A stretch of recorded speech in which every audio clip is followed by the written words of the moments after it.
Monsieur le ministre. L'équipe de Sans Limites est venue vous rencontrer. Maintenant, on a 2 à 3 questions à vous poser. Monsieur le ministre, quel est votre regard aujourd'hui sur l'actualité politique au Sénégal? En matière d'actualité politique au Sénégal, il y a 2 choses. Il y a la volonté du pouvoir, il y a la réalité des populations. La volonté du pouvoir, je le présume, est de bien faire. Mais a-t-elle pris la mesure des attentes des Sénégalais? C'est une question qu'il faut se poser. Dans la mesure où, après 1 an et demi d'exercice du pouvoir, l'avis le plus largement partagé est que les questions posées en 2012 pour changer de chef de l'État n'ont pas encore trouvé de réponse. Et la meilleure illustration de cela, c'est le fait que le président a estimé devoir changer l'équipe gouvernementale, ce qui équivaut à une sanction de leur contre-performance. Je pense que c'est une lecture juste de la réalité objective. Je suis de ceux qui pensent que le président de la République devrait reprendre l'initiative. Reprendre d'abord l'initiative d'écoute des forces politiques dans le pays. Reprendre l'initiative d'écoute des forces sociales et apporter des réponses qui ne soient pas fonction du calendrier électoral. À chaque fois qu'un dirigeant ou qu'une équipe dirigeante est obnubilée par un agenda électoral, elle n'apporte pas les réponses justes aux attentes des populations. Elle peut verser dans la démagogie ou des attitudes partisanes qui ne sont pas en phase avec les nécessités de l'heure. Je pense aussi que le président de la République n'a peut-être pas assez tenu compte du fait que celui qu'il vient de battre avait quand même 36% des voix au premier tour. Et qu'en valeur absolue, après le second tour, il avait plus de voix qu'au premier. Et que donc il y a ces 36% de Sénégalais qui sont là et auxquels il ne s'adresse pas. Il s'adresse à ces 25% du premier tour. Il s'adresse également à la clameur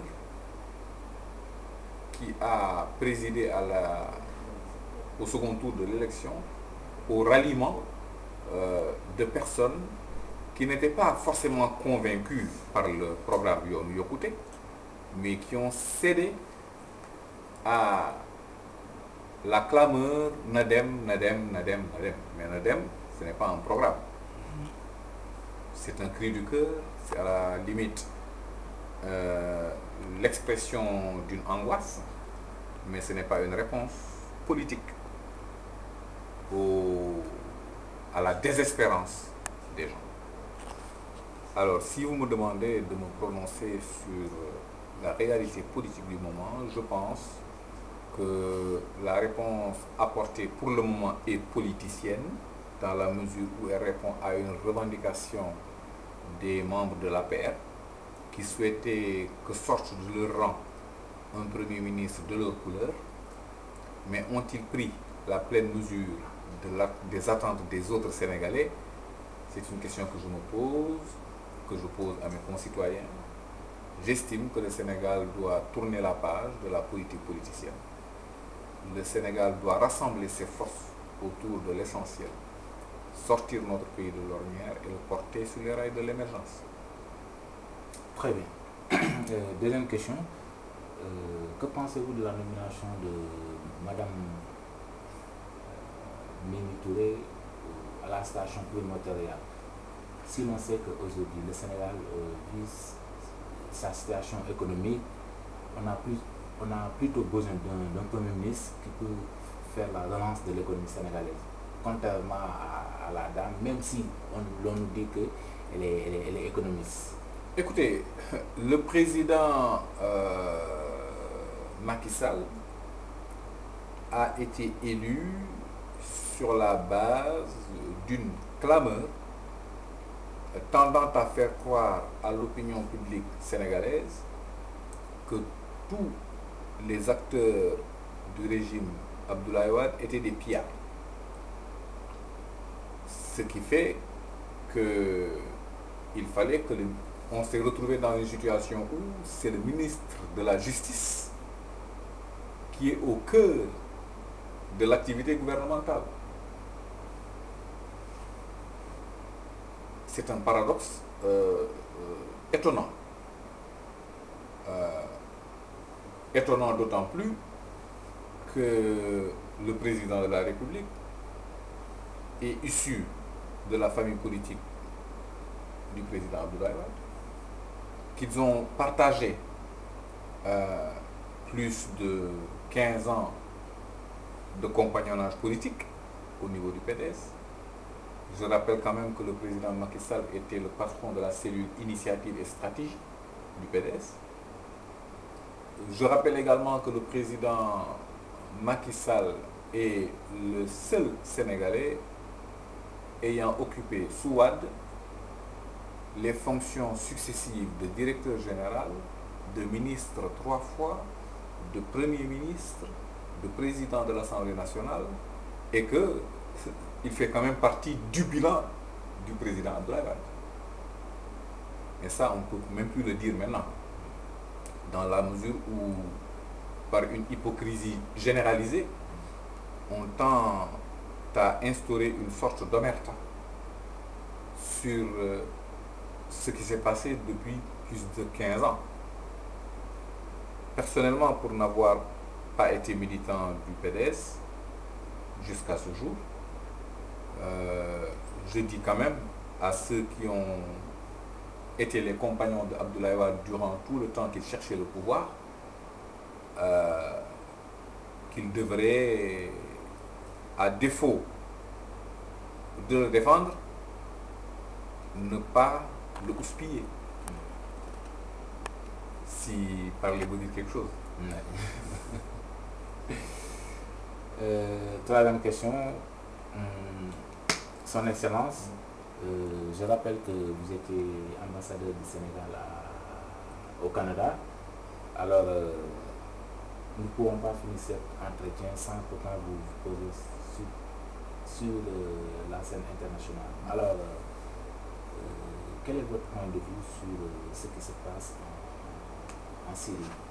Écoutez, moi personnellement, dès qu'il y a comme ça des situations dramatiques qui mettent en péril la vie d'une nation, je suis très prudent.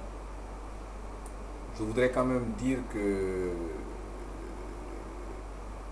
je me sens solidaire du peuple syrien, que j'exprime pour ma part humaine des prières pour que la paix revienne dans ce pays. Mais je voudrais dire que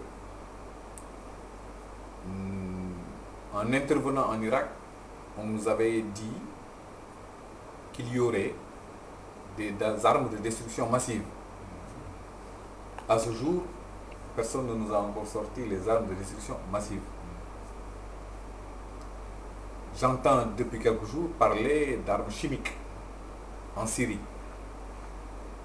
J'ai simplement peur qu'on nous rejoue la même scène qui n'aurait pas pour objectif l'avenir du peuple syrien, mais qui aurait comme soubassement des intérêts dont nous ne mesurons pas encore la portée.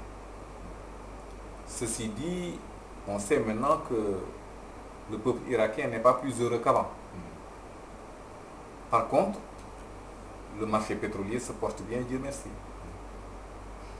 Alors, la Syrie, oui pour une paix en Syrie,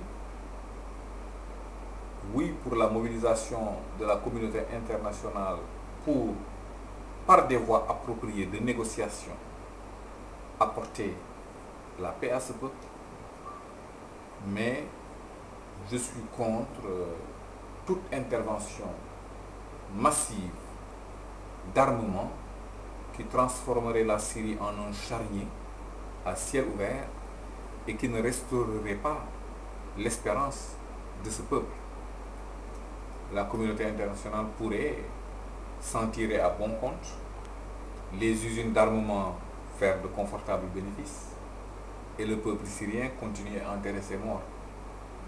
Je suis personnellement opposé à l'hypocrisie généralisée qui veut que, sous le couvert de la communauté internationale, des comptes soient réglés. Si parler, vous dites quelque chose. Merci. Maintenant, une toute dernière question. Il avait dit 3. En une seconde, le bilan de Macky Sall, s'il faut noter, si tu veux lui donner un 15, un 10, écoutez, je trouverais inélégant de ma part de lui donner une note. Je prie pour qu'il réussisse parce que je suis du Sénégal, j'y ai ma famille, j'y ai mes amis. Nul ne souhaite l'échec d'un dirigeant du Sénégal. Serigne Abdoul Aziz Sy nous a appris que le Sénégal c'est notre pirogue et que lorsqu'on est dans une pirogue, au lieu de prier pour que votre paquet ne soit pas mouillé, priez pour que la pirogue arrive à bon port.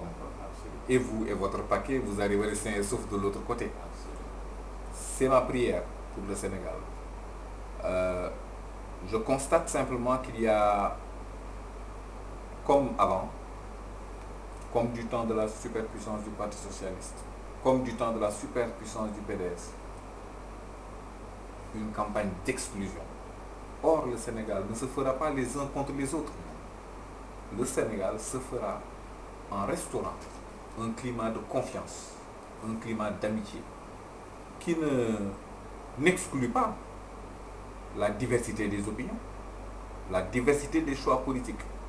Mais lorsque vient le moment de résoudre des problèmes tels que les inondations, tels que l'arbitrage sur les prix des denrées de première nécessité, tels que la solution aux problèmes de l'énergie, tels que les problèmes liés à des épidémies ou à des pandémies, à mon avis, il y a des plages de convergence où la classe politique peut bâtir un consensus minimal sur des solutions à apporter.